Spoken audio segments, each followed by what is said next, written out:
성경적 기도, 주기도문 7장입니다. 우리 죄를 사하여 주옵시고 하는 부분이죠. 영과 육에 관한 부분이다 이렇게 설명하셨는데요. 149페이지를 보시면은 우리 진정한 생명, 행복은 육신이 배부른 것만으로는 해결이 되지 않는다라고 말씀하셨어요. 당연한 거죠.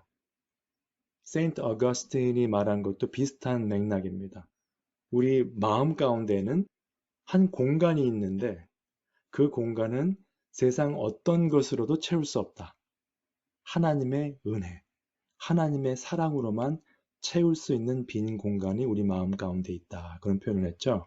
하나님을 진정으로 만나고 주님으로 영접하지 못한 상태에서 그 공간은 항상 비어 있을 텐데 그 공간이 남아있는 동안 우리는 절대로 행복할 수 없는 거죠.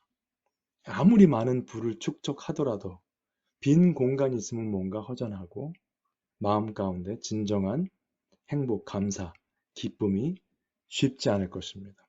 그런 뜻의 말씀을 보시면 되겠고요. 우리가 우리에게 죄 지은 자를 사하여 준 것 같이 우리의 죄를 사하여 주옵시고 이 부분을 이렇게 말씀하셨어요. 날마다 배고파서 양식을 먹어야 하는 것처럼 날마다 죄를 범하기 때문에 날마다 용서를 받아야 한다 이렇게 표현하셨습니다. 일용할 양식, 일용할 용서 둘 다 필요하다. 149페이지부터 150페이지를 보시면 이렇게 설명하셨습니다. 참 이 말씀을 같이 보면서 과연 하루 종일 얼마나 죄를 짓고 사는가 쭉 한번 하루는 제가 좀 세어봤습니다. 하나, 둘 이렇게 세운 건 아닌데 또 죄를 지었네 이런 생각이 드는 경우가 쭉 있었는데 한 반나절쯤 지나니까요. 도저히 뭐 또 지었네 또 지었네 이렇게 할 수가 없는 지경에 이르더라고요. 그러니까 일용할 양식은 세 끼만 먹으면 되죠, 보통. 요새는 두 끼도 드시고 한 끼도 드시는 분이 계신 것 같은데 건강을 위해서. 일용할 용서는 세 끼가 아니고요. 하루 종일 필요하더라고요. 참 또 이 말씀을 묵상하면서 회개하는 시간을 가졌습니다. 여러분 한번 시도해 보시기 바랍니다. 나는 오늘 아침부터 저녁까지 얼마나 죄를 많이 짓는가. 근데 그걸 한번 이렇게 해보시면 이 말씀이 와 닿으실 거예요. 아, 날마다 죄를 짓기 때문에 날마다 용서를 받아야 한다. 근데 여러분 주의하실 것은요. 같은 죄를 계속 반복하시면 안 되고요. 그 마음 가운데 회개하는 마음을 가지시고 같은 죄는 반복하지 않도록. 또 같은 죄를 지으시면 회개를 안 하신 거가 되니까. 그래서 성화를 계속 이루어 가시는 우리 모두가 되시기를 바랍니다. 재밌는 예를 드셨어요. 151페이지에 보시면은 목욕을 해서 깨끗한 사람은 발이 더러워지면 자연히 씻게 된다. 몸이 다 더러우면요. 발이 조금 더 더러워도 별로 신경을 안 씁니다. 그 예를 드신 것 중에 하나가 전쟁통에 혹은 아주 못 살 때 그때는 몸이 워낙 더러우니까 그냥 그 몸을 씻지 않고 잠을 자러 들어가는 일이 항상 있었다. 그래서 몸을 깨끗하게 목욕을 하고 나면 뭔가 조금이라도 더러워지면요. 그걸 자연스럽게 씻게 된다는 거죠. 사람 마음이란 게. 하나님의 백성으로 은혜를 깨달으면 깨달을수록 정말 나는 죄에 속함을 받았구나 하면 내가 스스로 죄를 짓지 않으려고 하게 된다는 겁니다. 조그만 죄도 안 짓게 되는 거죠. 자꾸 바뀝니다, 사람이. 그럼 그게 삶의 일부가 되어버려요. 마태복음 6장에 나오는 우리가 우리에게 죄 지은 자를 사하여 준 것 같이 하다 그 죄는요. 사실은 빚이라는 뜻입니다. 원래 단어는. 오카나 목사님께서도 그 빚이라는 것과 관계가 있습니다 말씀하셨는데 실제로 헬라어가 debt라는 그런 단어예요. 그래서 마태복음 6장을 영어에서는요, debt라고 또 표현을 했습니다. 번역을. 단어는 죄라고 번역을 했습니다만 영어 성경이 조금 더 정확하게 문자적으로 번역을 했죠. Our debts, our debtors 이렇게 얘기를 했습니다. 그게 이제 debt라는 단어이기 때문에 정확했고요. 그런데 이 부분이 누가복음에 나오는데 거기에 나오는 단어는 누가복음에서 같은 본문을 뜻할 때 죄라는 말을 썼습니다. 헬라어로. 그래서 마태복음과 누가복음을 비교해 보시면 헬라어 원어가 달라요. 이렇게 보시면 forgive us our sins. 거긴 정말 sin이라고 됐습니다. 근데 who is indebted to us. 우리에게 빚진 자를 용서해 준 것처럼 우리의 죄를 사하여 주옵시고. 그러니까 죄와 이 빚진 것과 비슷한 맥락으로 보실 수가 있어요. 한번 생각해 보세요. 우리가 죄를 짓는 것인데 가장 심플한 예는 뭐냐면 우리가 누군가에게 빚을 지고 갚지 않는 거죠. 죄죠. 근데 그것을 탕감받는 일. 제가 지난주 설교 때도 말씀드렸던 부분인데 조금 더 설명을 더 드리도록 하겠습니다. 근데 마태복음 6장 뒤 후반부를 보시면 이게 나와요. 주기도문 후에 너희가 사람의 과실을 용서하면 너희 천부께서도 너희 과실을 용서하시려니와 너희가 사람의 과실을 용서하지 아니하면 너희 아버지께서도 너희 과실을 용서하지 아니하시리라. 그냥 여기만 보시면 내가 다른 사람의 죄를 용서하면 하나님께서 용서하시고 내가 용서하지 않으면 하나님께서도 용서하지 않으시는구나. 그러니까 하나님께서 나를 용서하시는 것은 다 나 하기에 딸려 있구나라고 생각할 수가 있는 본문입니다. 그런데 이 부분을 오카나 목사님께서 그렇게 설명하면 안 된다라고 말씀하셨어요. 그러면서 이제 이 말씀을 인용하셨는데 다 아시는 1만 달란트의 비유입니다.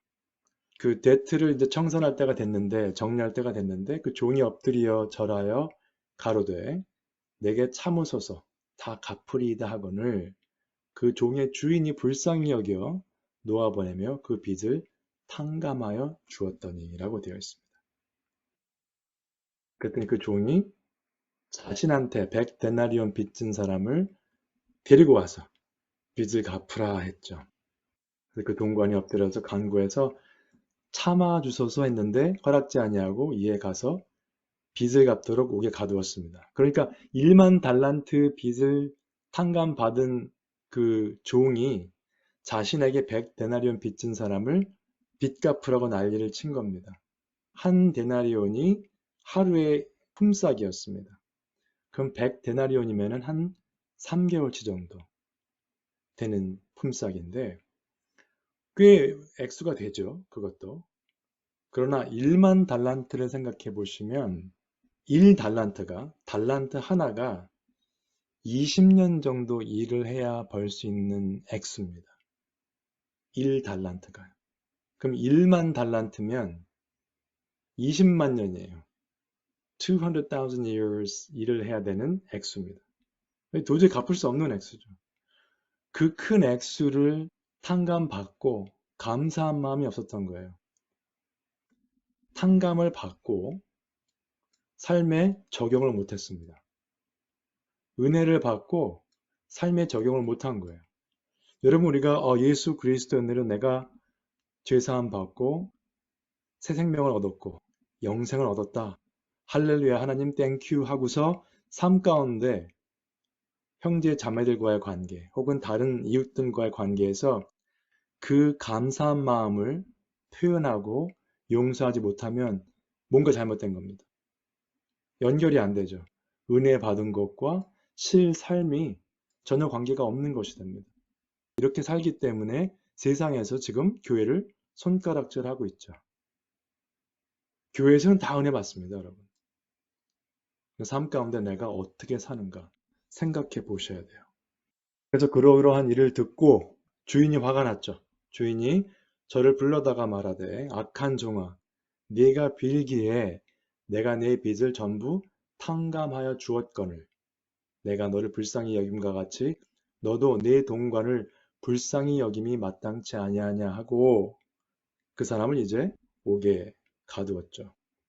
여러분 빚을 탕감해 주었으니 너도 그 사람을 불쌍히 여김이 마땅치 아니하냐 이 부분을 보시면 어떤 생각이 드세요? 1만 달란트 빚을 탕감받았으니까 이 종도 그 100데나리온 빚진 종에게 불쌍히 여기고 100데나리온을 탕감해 줘야 되겠다. 그 생각만 하시면 조금 포인트를 미스하는 게 됩니다. 굉장히 중요한 부분이기 때문에 좀 잘 들으시면 좋겠습니다. 지금 액수의 문제가 아니에요. 돈의 문제가 아닙니다. 왜냐하면 결론이 이렇습니다. 너희가 각각 중심으로 형제를 용서하지 아니하면 내 천부께서도 너희에게 이와 같이 하시리라. 중심이 뭐죠? 마음이죠. From your heart. 그래서 불쌍히 여기는 것이 마땅치 아니하냐 이 부분은요. 그냥 빚만 탕감해 주는 것이 아니라 마음에서 그 사람을 그냥 용서하는 겁니다. 긍휼히 여기고. 그러면 당연히 행동으로 100데나리온 갚지 마라가 나오겠죠. 마음이 중요한 거예요. 마음이 넘버 원. 그 다음에 액수는 넘버 투입니다. 그래서 지금 조금 전에 설명드렸던 부분이죠. 이렇게 해석하는 것은 성경적이지 않다. 내가 하기에 따라서 하나님께서 해주신다고 적용하는 것은 성경적이지 않다라고 말씀하셨어요. 그래서 결론이 뭐냐? 모든 죄를 용서하신 하나님의 은혜를 생각하면 진심으로 다른 형제의 죄와 허물을 용서할 수 있다 였습니다. 근데 이 기도가요, 상당히 어려운 기도라고 또 설명하시더라고요. 크리소스톰이라는 초대 교부가 있었어요. 그분이 목회하던 교회 신자들은요, 주님의 기도를 하다가 이 부분이 나오면 굉장히 힘들어 했다고 합니다. 그래서 기도를 중단하는 사람도 있었고요. 이것을 외우다가 회개하는 그런 다른 기도를 하는 사람들도 많았다고 합니다. 그 교회 신자들은. 그리고 유명한 책을 지은 분이죠. 보물섬이라는 책을 지었던 로버트 스티븐슨이라는 분도 그분도 독실한 기독교 신자였어요. 그래서 가정 예배를 드리고 했던 분인데 예배를 드리다가 이 부분을 또 묵상하고 기도하다가 밖에 나가서 마음이 편치 않다. 그런 예를 들었던 부분이 나옵니다. 그래서 이건 어떻게 볼 수 있냐면 신앙인으로서의 양심의 가책입니다. 그냥 양심의 가책이 아니고요. 아, 내가 이렇게 살아야 되는데 말씀을 읽다가 찔리는 거죠. 아, 내가 다른 사람을 용서 못했는데 어떻게 이런 기도를 할 수 있을까? 그런 마음. 사실은 그런 마음이 드는 분들이 진정한 크리스찬들이죠. 아무리 하나님의 말씀이 들어와도 당당하게 나는 잘하고 있다. 이것은 자기의입니다. 자기의. 그러면 왜 이렇게 훌륭하신 분들도 힘들어했던 기도였는가? 이유가 많이 있겠지만 그 중에 하나가 마음에서 우러나오는 용서를 해야 되는데 그게 참 힘들어요. 그래서 어떻게 표현하셨냐면 그 상처를 받은 거, 상대방이 나한테 해준 거를 기억하고 계속해서 분노를 느끼기 때문이다. 원인 중에 하나가요. 그런 부분이 있고요. 그 다음에 반복해서 용서해야 되는 경우도 있다고 합니다. 분명히 내가 그분을 용서했어요. 잘못하는 분을. 근데 그분은 하나도 안 바뀌고 또 똑같은 죄를 지어요, 저한테. 그럼 반복해서 용서하다 보면 처음에는 참으로 좋은 마음으로 내가 하나님께 은혜를 받아서 용서를 했는데 내가 힘들어지고 내가 화가 날 수가 있겠죠. 여러 가지 요인들이 있지만 이번에는 제가 설명을 좀 드릴게요. 받은 상처에 계속 분노를 느끼기 때문이다. 이 부분이 굉장히 좀 중요한 부분입니다. 한번 보시도록 하겠습니다. 여기를 보시면 그 이유가 무엇인가? 형제가 그 사람이 나에게 입힌 모든 손해를 스스로 짊어지는 대가의 지불이 없이는 절대 형제를 용서하지 못한다. 여러분 여기 읽으셨을 텐데 165페이지에 무슨 뜻입니까 이게? 형제가 나에게 입힌 모든 손해를 스스로 짊어지는 대가의 지불이 없이는 절대 형제를 용서하지 못한다. 제가 이 부분을 한 몇 번 읽었는데요. 그 앞에 들었던 예와 이 부분을 같이 종합해서 설명을 좀 드릴게요. 나와 다른 형제 자매가 있습니다. 그 다른 형제가 저한테 지금 죄사함 뭐 1만 달란트 얘기를 하기 때문에 돈으로 한번 얘기를 하겠습니다. 100불을 구워갔는데 안 갚았어요. 못 갚겠다고 합니다. 그러면 싸우지 마시고 용서를 하셔야 되는데 나를 힘들게 하는 그 부분에 대해서 그만큼의 대가를 내가 또 지불을 해야 되는 거예요. 100% 안 받은 것 때문에 가슴이 아픈 상태에서 용서를 하면 용서가 100%안 됩니다.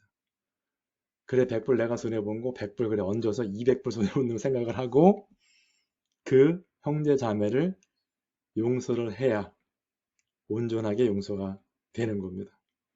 그 100불 없어진 거를 생각하지 마시고요.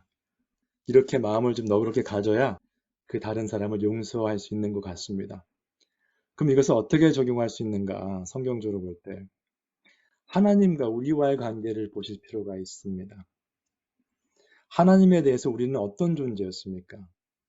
예수님을 믿기 전에 우리는 하나님에 대해서 영원한 형벌을 받아야 될 대상이었습니다. 인피니티죠. 무한대. 여기서 인간관계에서는 100불만 내가 손해를 봐도 분노하는데 하나님은 의로운 분이시라 죄를 그냥 넘어가지 않으시는 분입니다. 근데 우리는 영원한 형벌의 대상이었어요. 영원한 심판의 대상입니다. 저희들이 할 수 있는 건 아무것도 없어요. 그 죄 사함 받는 건. 여기서도 이 사람들은 아무것도 안 했습니다. 내가 다 했거든요. 용서하는 마음으로. 여기서도 마찬가지입니다. 하나님께서 다 하셔야 돼요. 우리는 영원한 벌을 받고 심판을 받아야 될 대상인데 하나님께서 그리스도를 보내주셨죠. 십자가에서 우리가 그동안 지은 죄, 지금 짓고 있는 죄, 앞으로 지을 죄 다 용서하셨어요. 무한대로. 그러면 200불이 아니고요. 온전한 죄사함을 받은 겁니다, 여러분. 여기까지 하나님께서 다 하신 거예요. 우리는 한 게 아무것도 없습니다. 그동안 죄를 지어왔고 지금도 짓고 있고 앞으로도 또 계속 죄를 지을 거예요. 크고 작은 죄를 짓겠죠. 알고 짓는 죄, 모르고 짓는 죄. 물론 나아지겠지만 100% 완전할 수는 없기 때문에 여기까지 다 하나님께서 하셨어요. 여러분 이 생각을 하시면 1만 달란트 비유의 돈을 탕감받은 종의 마음을 이해하실 거예요. 아, 그 사람이 이 부분을 이해 못했구나. 얼마나 큰 은혜를 받았는지를 이해 못해서 결국 삶 가운데 그것을 적용 못했구나 깨달으실 겁니다. 우리는 이것을 잘 이해만 하면요. 하나님께서 베풀어 주신 은혜만 잘 기억하시면 적용은 자연스럽게 일어납니다. 위의 것을 생각 안 하시고요. 요것만 생각하시면 굉장히 힘들어요. 100불, 200불 엄청 큰 돈이잖아요. 근데 하나님께서 베풀어 주신 무한대 은혜를 생각하시면 십자가의 사건을 생각하시면 우리는 자연스럽게 이것을 하고 진정으로 마음에서 우러나서 용서할 수 있게 됩니다. 그래서 그 부분을 말씀을 통해서 보시면 우리가 아직 죄인 되었을 때 그리스도께서 우리를 위하여 죽으심으로 하나님께서 우리에게 대한 자기의 사랑을 확증하셨느니라. 우리가 아직 죄인 되었을 때입니다. 우리는 한쪽에 서서 죄만 짓고 있을 때 그리스도께서 우리를 위해서 죽으신 거예요. 하나님께서 우리에 대한 사랑을 확증하신 사건이었습니다. 그래서 오늘 결론 부분입니다. 어떻게 이해하고 어떻게 적용할 것인가. 그가 모든 사람을 대신하여 죽으심은 우리 죄를 탕감해 주셨어요. 그렇죠? 살아있는 자들로 하여금 우리들입니다. 성도들이에요. 이 땅에 지금 살아있는 우리들을 다시는 우리 자신을 위해서 살지 않고 그 은혜를 깨달았다면 절대로 우리는 이제 우리 자신을 위해 살지 않고 오직 그들을 대신하여 죽었다가 다시 살아나신 그리스도를 위하여 살게 하려 함이라. 여러분 우리가 오늘 본문에서 배운 것은 예수님께서 가르쳐 주신 기도, 우리가 우리에게 죄 지은 자를 사하여 준 것 같이 우리의 죄를 사하여 주옵시고 그 부분인데요. 우리가 우리에게 죄 지은 자를 사해 주기 위해서는 먼저 하나님께서 무한대로 베풀어 주신 그리스도의 사랑, 십자가의 사건을 기억하셔서 그 기억을 하신 것, 이해하신 것을 통해서 이제는 우리 자신만을 위해 살지 않고 우리의 죄사함 위해서 돌아가시고 부활하시고 승천하시고 이제 다시 오실 예수 그리스도를 위해 살겠노라 하고 다짐하시는 우리 모든 성도님들 되시기를 주님의 이름으로 축원드립니다.